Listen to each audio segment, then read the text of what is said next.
نہ جانے کیوں جو محرم کی فضا چھانے لگے، دھڑکنے دل سے بھی ماتم کی صدا آنے لگے۔ اعوذ باللہ من الشیطان اللعین الرجیم، بسم اللہ الرحمن الرحیم، الحمد للہ رب العالمین، الصلاة والسلام علی اشرف الانبیاء والمرسلین، سیدنا و نبینا و شفیع ذنوبنا و طبیب قلوبنا، مولانا و مولا الثقلین جد الحسن والحسین ابی القاسم محمد، اللهم صل على محمد وآل محمد وآله الطيبين الطاهرين المعصومين المظلومين، ولعنة الدائمة على أعدائهم أجمعين من يومنا هذا إلى قيام يوم الدين. أما بعد، فقد قال الله تبارك وتعالى في قرآن الكريم وفرقانه الحميد وقوله الحق وهو أصدق الصادقين. بسم الله الرحمن الرحيم، قل إن كنتم تحبون الله فاتبعوني يحببكم الله ويغفر لكم ذنوبكم والله غفور رحيم. صدق الله العلي العظيم. اللهم صل على محمد وآل محمد وعجل فرجهم. سامعین گرامی، ناظرین محترم، عشرہ محرم الحرام کی 5ویں نشست کا آغاز ہوا چاہتا ہے۔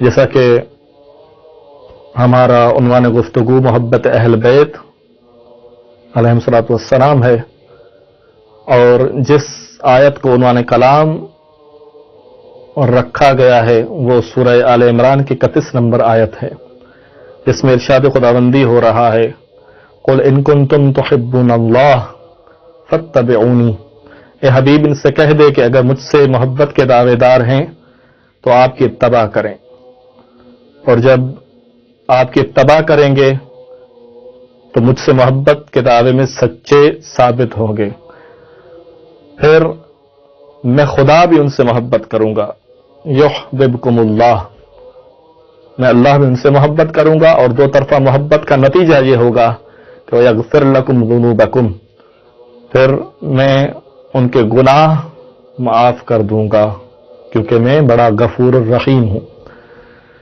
یہ ترجمہ تھا آیت کا، اور اس کے ضمن میں آپ کی خدمت میں مسلسل عرائض پیش کیے جا رہے ہیں۔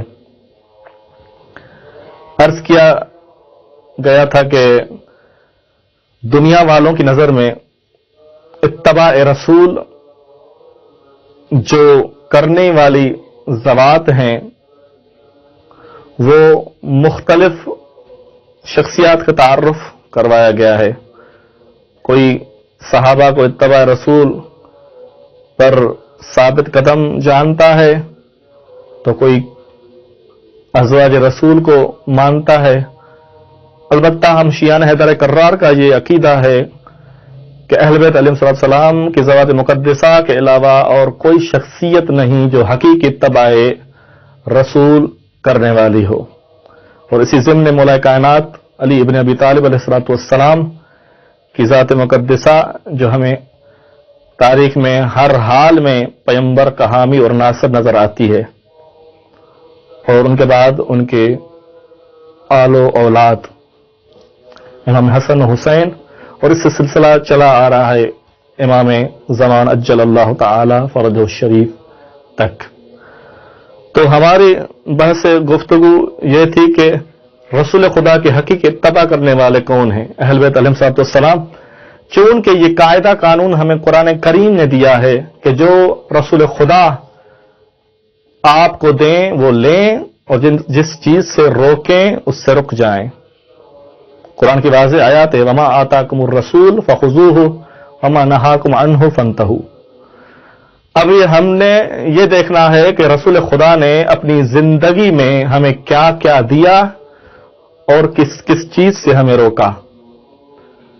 تو ہمیں یہ واضح طور پر سیرت نبی میں نظر آتا ہے کہ رسول خدا نے اہل بیت علیہ الصلوۃ والسلام خصوصاً پنجتن پاک کو اپنی زندگی میں دنیا والوں کو متعارف کروایا.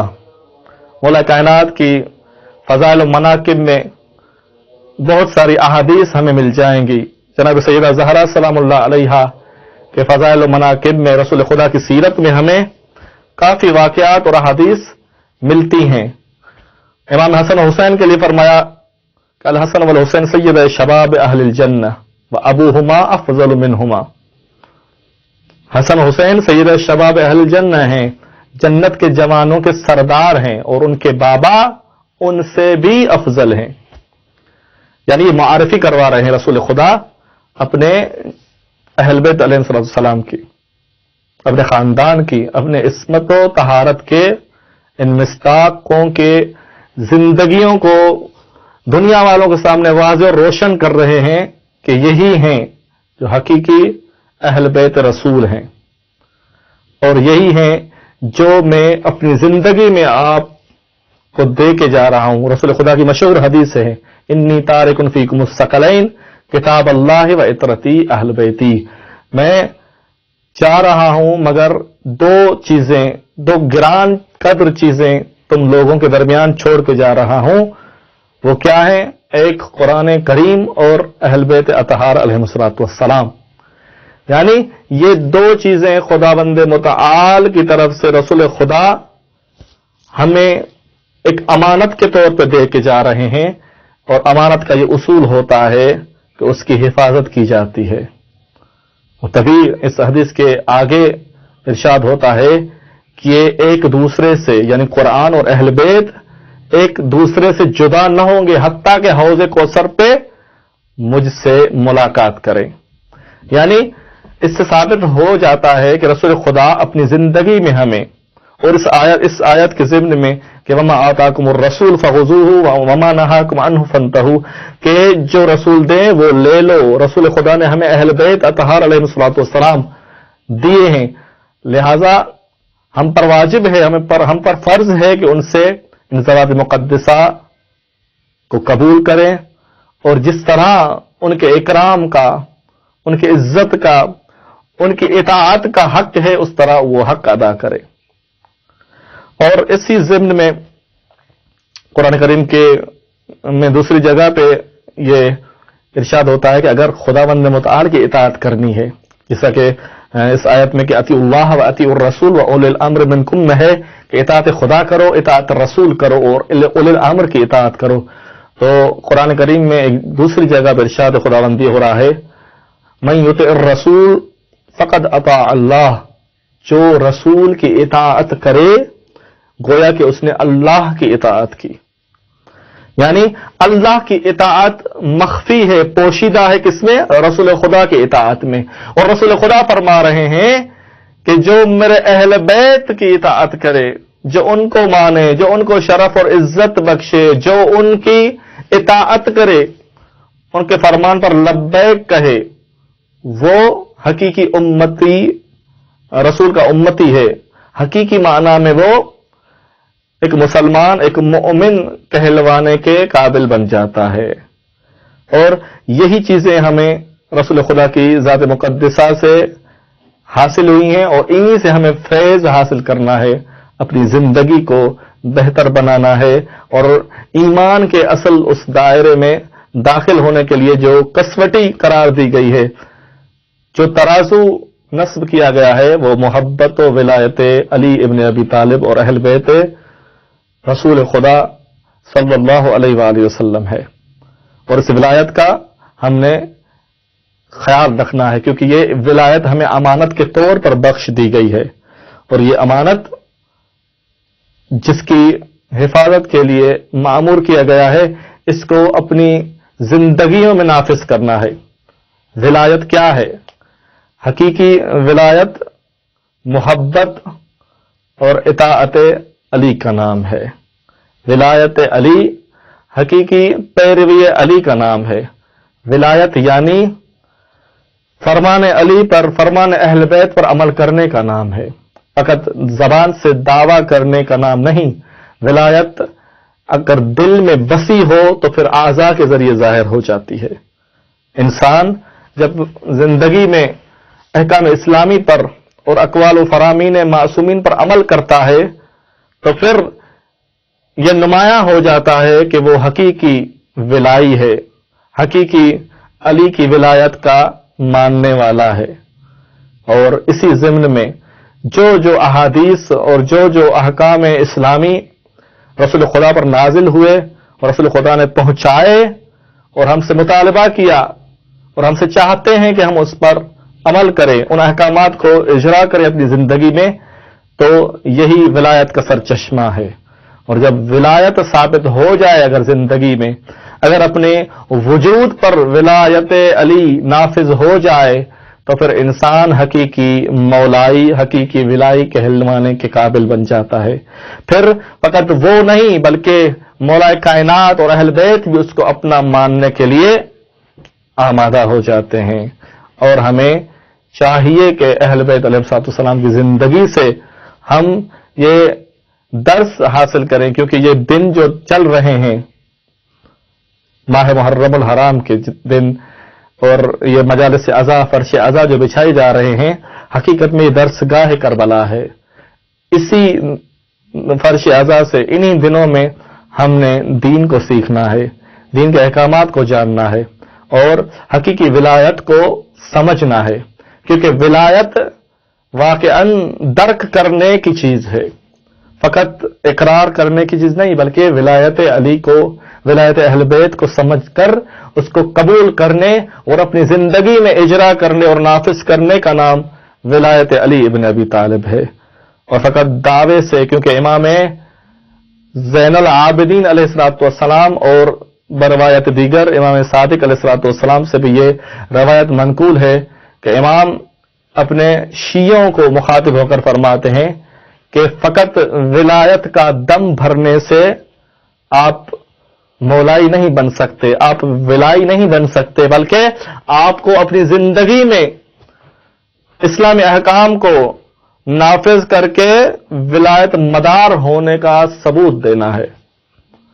یہ آپ خام و خیال میں نہ رہیں کہ آپ کہنے سے، دعویٰ کرنے سے آپ ولائی ثابت ہو جائیں گے، آپ ولایت مدار ہو جائیں گے، آپ علی کا محب کہلوانے کے قابل اور علی کے شیعہ کہلوانے کے قابل ہو جائیں گے۔ نہیں، خدا کی قسم، مولا قسم کھا کر یہ اقرار کرتے ہیں کہ ایک شیعہ، ایک مومن، ایک محب کے لیے جو ترازو، جو کسوٹی برقرار کی گئی ہے وہ بہت سخت ہے، اور یہ ضروری ہے کہ انسان اس ترازو میں جب اس کے اعمال اور اس کے وجود کو تولا جائے تو پھر وہ اس طرح سے نکلے کہ واقعاً اہل بیت علیہ السلام کے نزدیک مورد قبول بن جائے۔ بس اگر اسی ولایت کے دفاع کی خاطر امام حسین علیہ السلام کربلا میں موجود ہیں۔ آج 5 محرم ہے، دشمن کی طرف سے فوجوں پر فوجیں آ رہی ہیں، امام دیکھ رہے ہیں کہ لشکر پہ لشکر لائے جا رہے ہیں، مگر امام کی نصرت کے لیے فقط وہی مختصر سا لشکر جو ساتھ لائے تھے وہی ہے۔ امام علیہ السلام تو اپنی زندگی کو قربان کرنے کے لیے تیار ہیں دین کی خاطر، مگر خیموں میں جو بیویاں ہیں، جو مستورات ہیں، خصوصاً جناب زینب عالیہ سلام اللہ علیہا، مقتل بتا رہا ہے کہ وہ فوجوں پر فوجیں آتے دیکھ کر بہت نگران ہو گئی، بہت پریشان ہو گئی، اور ایک مرتبہ امام حسین علیہ السلام کے نزدیک آ کر کہتی ہیں، بھیا میرا دل بیٹھا جا رہا ہے، یہ فوجوں پر فوجیں آ رہی ہیں، کتنے مددگار اور ناصر ان کے آ رہے ہیں، مگر آپ کا کوئی بھی مددگار نظر نہیں آ رہا، آپ بھی اپنے دوستوں کو خط لکھیں، ان کو بلائیں کہ آپ کی نصرت۔ امام حسین علیہ السلام جناب زینب عالیہ سے فرماتے ہیں، بہن میں اپنے دوست حبیب کو خط لکھتا ہوں۔ جناب امام حسین خط لکھنے بیٹھتے ہیں اور لکھتے ہیں، اے حبیب، میں حسین ابن علی کربلا میں موجود ہوں، میرے ساتھ مستورات بھی ہیں، بچے بھی ہیں، اے حبیب ہو سکے تو میری مدد اور نصرت کے لیے پہنچ جاؤ۔ خط لکھنے کے بعد نیچے جو روایات بتا رہی ہیں، مقتل کی کتابیں کہہ رہی ہیں، جناب امام حسین علیہ السلام اپنی شناخت جو کروا رہے ہیں وہ اپنے بابا علی کے نام سے نہیں بلکہ جناب زہرا کے نام سے کروا رہے ہیں. لکھتے ہیں